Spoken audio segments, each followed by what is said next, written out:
첫째, 취업규칙 또는 근로계약 위반 문제, 영업비밀 침해 문제, 소득세, 4대 보험 관련 문제.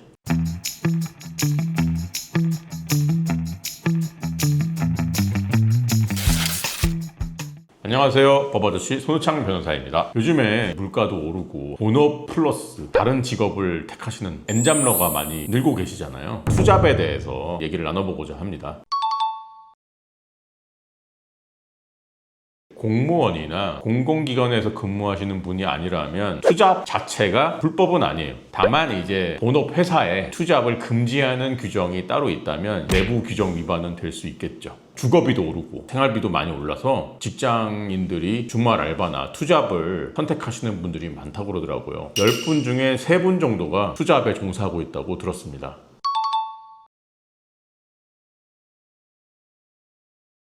세 가지 정도가 있죠. 첫째, 취업규칙 또는 근로계약 위반 문제, 영업비밀 침해 문제, 소득세, 4대 보험 관련 문제. 근로계약 위반 관련된 사례를 하나 말씀드릴게요. 카드 회사에서 계약직으로 근무하면서 야간 경비 업무를 부업으로 하시던 분이 계셨어요. 근데 회사에서 그 사실을 알고 난 다음에 중단할 것을 요청했어요. 직원분이 거부하셨어요. 회사에서는 이 거부 행위에 대해서 취업규칙 위반을 이유로 해고를 했습니다.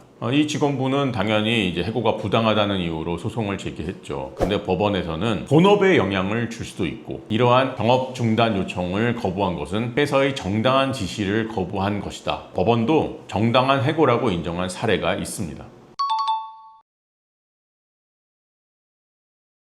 투잡을 하는 경우 본업인 회사의 영업비밀을 침해할 가능성이 있어요. 근로계약 위반이나 취업규칙 위반 문제에서 끝나는 게 아니고 민형사상의 책임을 부담하게 될 수가 있습니다. 예를 들어서 제가 지금 밤 9시까지 되게 유명한 식당에서 근무를 하고 있어요. 한 10시쯤 퇴근해가지고 3, 4시까지 하는 심야 식당에서 비밀 레시피를 이용한 음식을 만들어서 파는 거예요. 본업인 식당의 영업비밀을 침해한 거잖아요. 단순히 이제 근로계약 위반으로 끝나는 게 아니고 부정경쟁 방지법 위반이나 업무상 배임의 문제가 생길 수 있어요. 형사 책임뿐만 아니라 민사상의 손해배상 책임도 부담할 수 있습니다.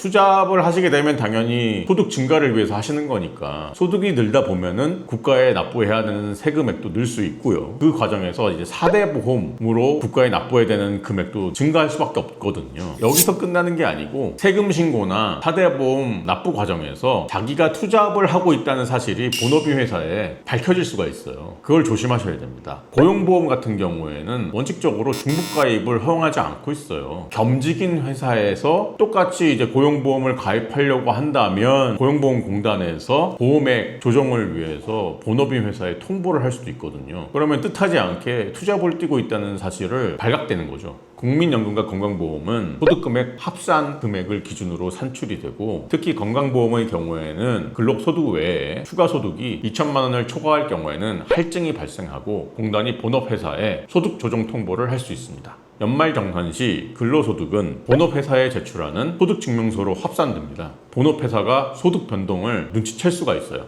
제가 지금까지 3가지의 문제점을 말씀드렸는데요. 이 문제점은 모두 본업인 회사 몰래 투잡을 하실 경우를 전제로 말씀드린 겁니다. 기본적으로 투잡을 하실 경우 본업인 회사와 사전에 협의를 거쳐서 결정을 하시는 것이 가장 바람직하고요. 어쩔 수 없이 투잡을 하셔야 한다면 투잡의 업종을 프리랜서로 할 수 있는 업종이나 1인 사업자로 등록할 수 있는 업종을 선택하시면 4대 보험 중복이 적고 통보 위험이 줄어들 수밖에 없습니다. 사업소득은 지역가입자로 별도 관리되고 본업회사에 직접 통보되지 않습니다. 두 번째 팁은 세금 신고를 별도로 처리하라는 거죠. 투잡 소득은 5월 달에 신고하는 종합소득세에 포함을 시키시면 본업인 회사에서 소득 증가 사실을 확인하기 어렵습니다. 지금 말씀드린 2가지 팁도 불가피한 상황에서 회사 몰래 투잡을 하셔야 되는 경우에 도움이 될 수 있는 조언이고요. 원칙적으로는 본업인 회사와 사전에 협의하시는 것을 강하게 권고드립니다. 예를 들면 이제 유튜브 채널 운영이라든지 쿠팡 파트너스라든지 에어비앤비 호스트나 스마트 스토어 운영 같은 것도 괜찮은 편이겠죠. 물론 소득 증가로 인한 세금 증액은 피할 수가 없어요. 그건 알고 가셔야 됩니다.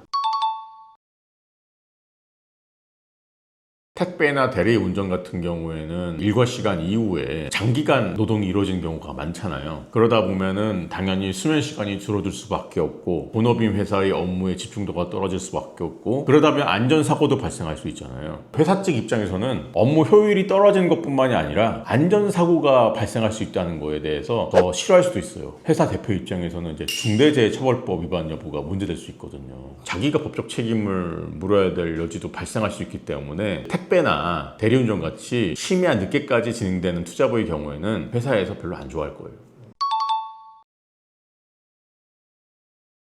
회사의 인사 파트에 내가 이러이러한 사정으로 일과 시간이 끝나면 다른 걸로 좀 돈을 좀 더 추가로 벌어보겠다 라고 말을 하는 거고요. 당연히 이거는 구두로 하는 게 아니고 이메일로 하거나 서면으로 남겨야겠죠. 일단 회사에서 허락을 안 해주면 만약을 대비해서 투잡을 하지 않는 게 맞고요. 투잡을 반드시 하셔야 하는 상황이라면 어쩔 수 없이 이직을 생각해 보셔야 할 것 같습니다.